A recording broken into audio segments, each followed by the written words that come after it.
how to add the SmartThings Home Insight widget to the home screen on the Samsung Galaxy S25, S25 Plus, and the S25 Ultra. First, tap on the home button to return back to the home screen. Then on the home screen, touch and hold. Next, we go down, then tap on Widgets. Now scroll down and then open up SmartThings. And then in the Home Insight section, drag on the widget and drop it onto your home screen and let go. Here it says you need to select your location and then tap on done. And that's it. Here, tap on, you can also resize the widget. So here we can drag on the widget to resize it, to make it larger or smaller. With this particular widget, I can make it taller.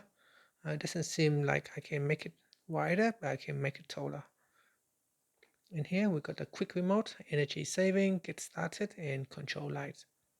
So tap on that to open up the relevant functions.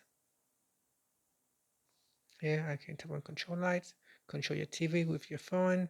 So before you can go ahead and control your TV, you need to connect to your Samsung TV and set up your TV. If you want to control lights, you need to set up first in your SmartThings. So in here, so you want to go in and set up first before you can then use it. And that's it. Thank you for watching this video. Please like and subscribe to my channel for more videos.